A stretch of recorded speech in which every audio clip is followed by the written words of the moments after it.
Namah Shivaya, and welcome to another day of meditation. Someone asked me in an email, like, why I don't kind of continually uh, give a guided meditation and talk throughout the entire time that we're working on meditation and practicing meditation. Um, no, really, in reality, the way I teach meditation has evolved over the past 7, 8 years. Um, when we look at the Yoga Sutras, Patanjali, he gives us a guide to the 8 limbs of yoga, and that idea of meditation is within those 8 limbs. Yamas, niyamas, then asana, the seat, pranayama, which is the breath, then drawing the senses inward, then focusing the mind, which is not meditation. Focusing means that you're kind of like, gearing up for meditation, and then that idea of or concentration, it can also be interpreted as focusing mind or concentration, and then there's meditation, which then leads to that kind of moment of bliss or unity. So when we kind of look at what he's saying, the first thing he says is, one of the first things is like, look, draw your senses inward. Um, and the reason why this all came up is because somebody said, I'm doing your meditation, and I'm also doing somebody else's meditation, but they talk at the whole thing, and they're telling us what we're feeling and telling us what we're focusing on and telling us how to breathe and telling us that how we're love and we're this and we're that. And in reality, what happens if you have the guided meditation or the person talking constantly, that's attaching to the external environment in the senses. It doesn't mean that there's anything wrong with that, but it's not meditation. It's not classical meditation. When I first started teaching meditation, and I always had meditation here Tuesday nights at 8 o'clock, I would come in, I would do a little Dharma like I'm doing now, a little Dharma talk, and then I would just kind of say, sit, breathe, focus, go inward. And that was it. Like, I did not give, I really tried to give as limited directions as possible. What I found is for most people, like 90% of the people who would come to that meditation class, it was just too rigid. Uh, um, it was too harsh. They didn't come back. It was like a 10% people who they had experienced meditation teachings that were like that. Either they maybe came in with a different mantra, or they came in with a different idea of the intention of connection, of what they were connecting to in meditation, but the idea that the teacher wasn't constantly talking, they were from a tradition that was like that. And they got it, and that was like 10% at or less. The majority of people had gotten very used to these kind of Deepak Chopra, online meditations where he's just talking and reading poetry and giving little like insights into self-help insights into life, and really not meditation. Really not meditation. Now, what I do with you guys, especially online, is that I am giving more instructions in the beginning, kind of guiding you, but I try very much to keep a third of it in silence, a quarter of it guiding, talking, and then still going back into that, allowing you to experience the inward journey on your own, without me kind of interrupting it or pulling you out of it. Um, for those of you who find it easier to have a guided meditation where the the facilitator is constantly talking or giving you visual cues and um, uh, giving you directions. Notice, you know, what is really going on, right? Another friend of mine said, I'm doing a meditation pranayama where pranayama techniques are being taught while we're meditating. And like I kind of said, well, pranayama is part of meditation according to Patanjali. In other words, you have to restrict the breath, but I can't teach you pranayama as pranayama in a meditation, right? If I'm constantly talking to you about technical things associated with breath work, then we're focusing on a external technical um, action, right? It's technical. So there's no way that you're doing that thing of meditating, of drawing the senses inward, focusing on that higher intention. I'm being vague about that term. Patanjali is saying that you are focusing on Ishvara, which is your personal identification with God, and then you are uniting with that, which is the meditation. That's the point where meditation goes so deep inward that you have yoga. And that can't happen if there's a constant chatter of instructions being given to you or directions or what to focus on. When I say to you, see the symbol of Om within your mind's eye, that is getting you to have the object to focus on.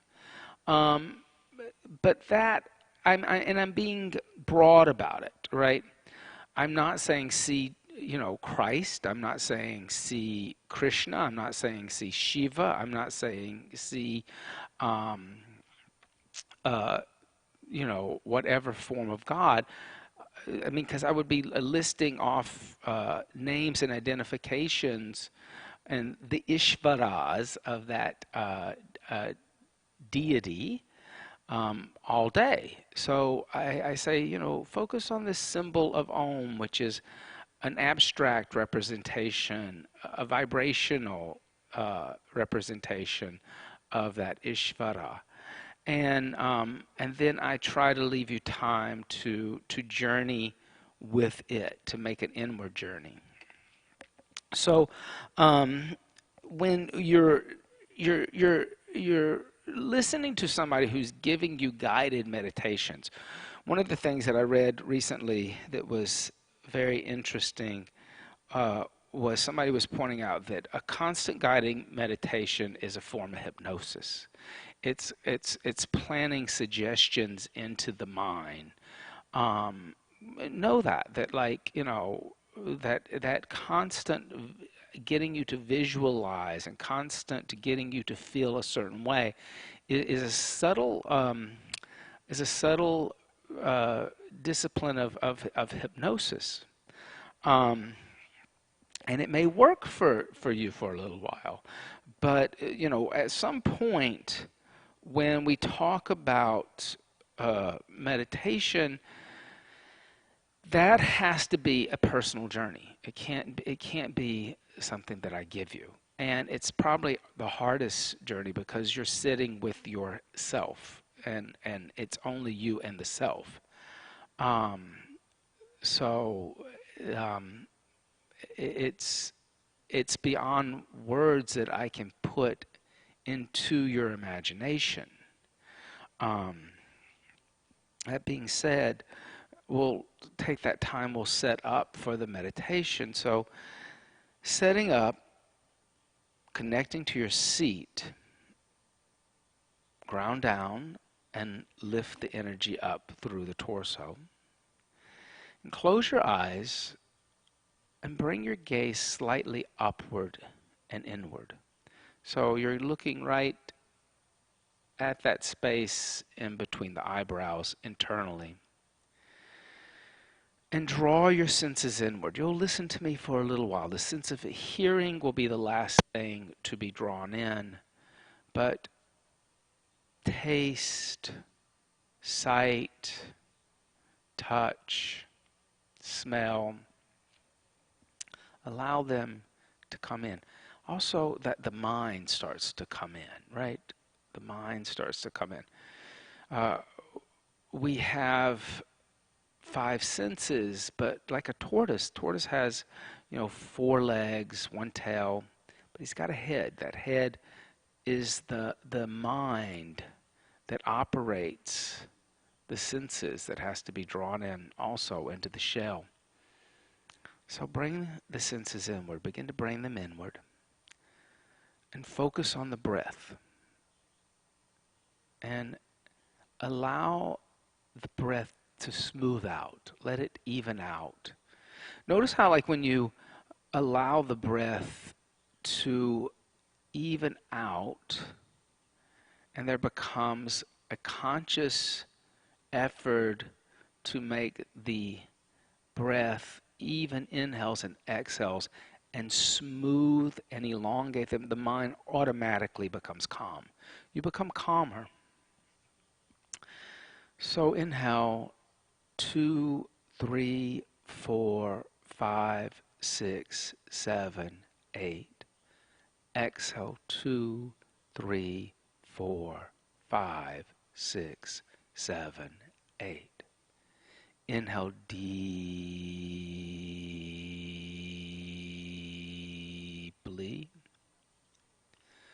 Exhale deeply.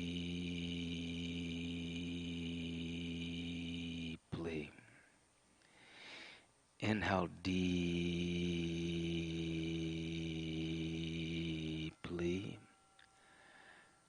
Exhale deeply.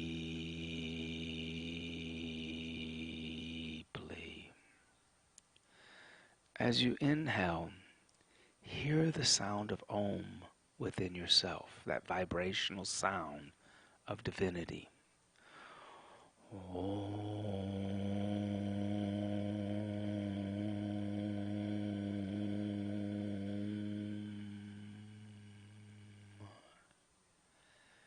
As you exhale, hear the sound of Om within yourself.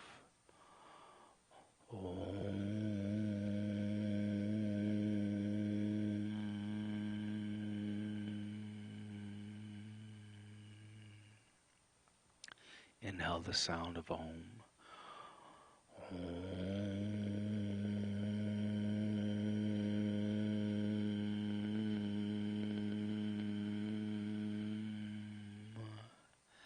Exhale the sound of Om.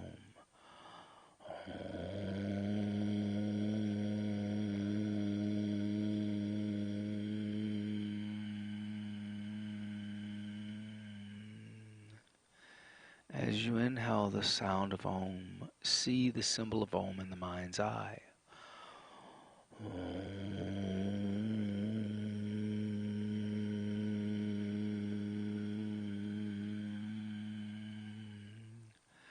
As you exhale, see the symbol of Om within the mind's eye.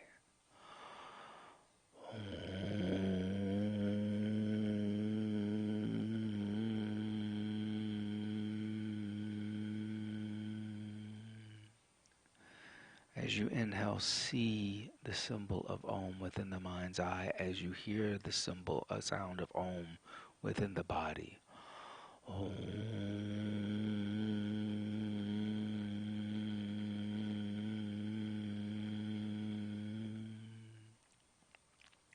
As you exhale, See the symbol of Om within the mind's eye as you hear the sound of Om within the body.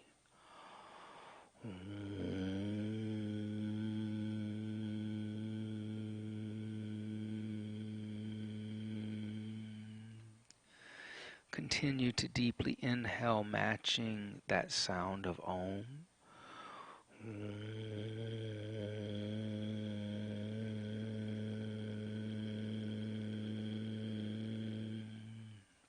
Continue to deeply exhale as you match the inhale to the exhale to the sound of Om.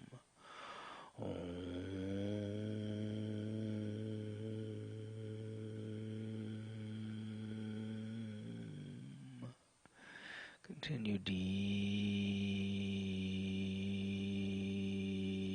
inhales.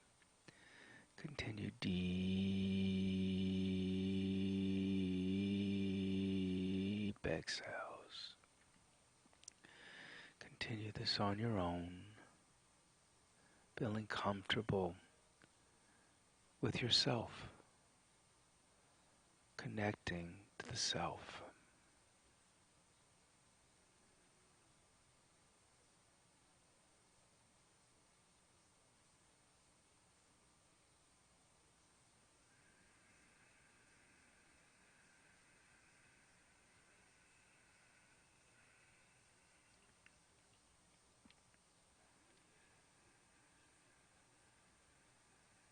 As the mind begins to wander, continue to connect to the breath and that sound and that visualization of Om.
your deep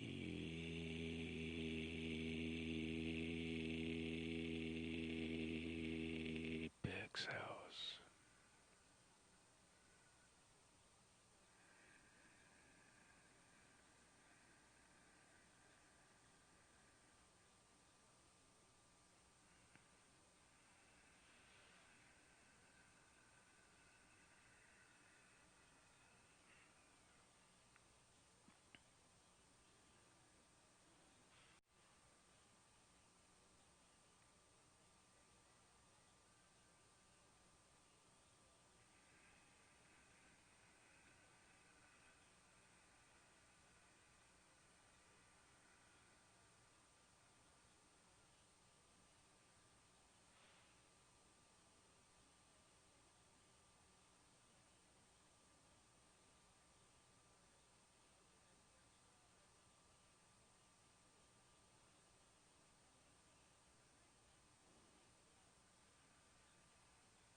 Silently tell yourself, I am not this body.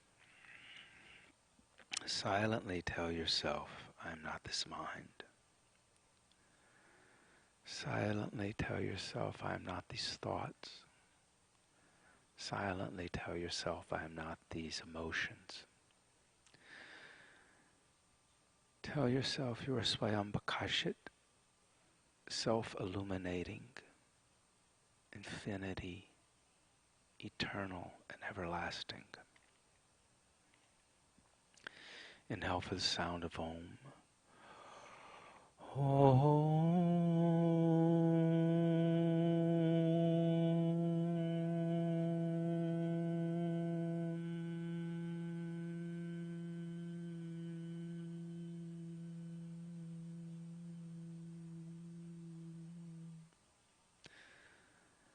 Bringing the hands together, rubbing the hands together, building heat within the hands. Bring the hands over the eyes. Allow the heat within the hands to be absorbed into the eyes. Gently open the eyes.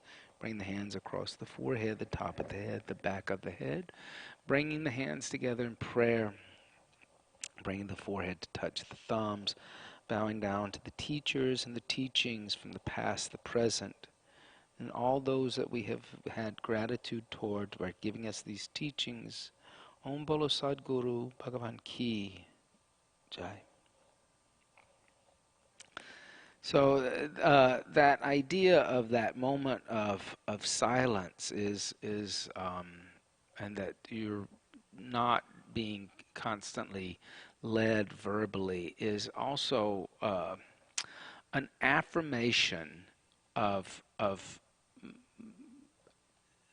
my belief in your and self-confidence and giving you self-confidence that you are. I believe that you can actually make that connection um, internally, and so I really feel that like teachers that can't allow that student to have those moments of silence, that they feel like that they need to constantly direct them. Um, there's something from that facilitator that is conveying that they feel that the student is weak or that the practitioner is weak, that they don't have the capability of of of making that leap from exterior to interior. Um, I believe that every facilitator or teacher that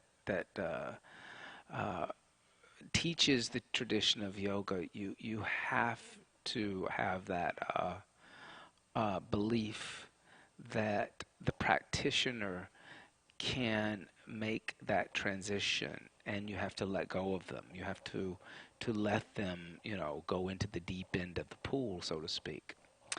Have a beautiful rest of your day.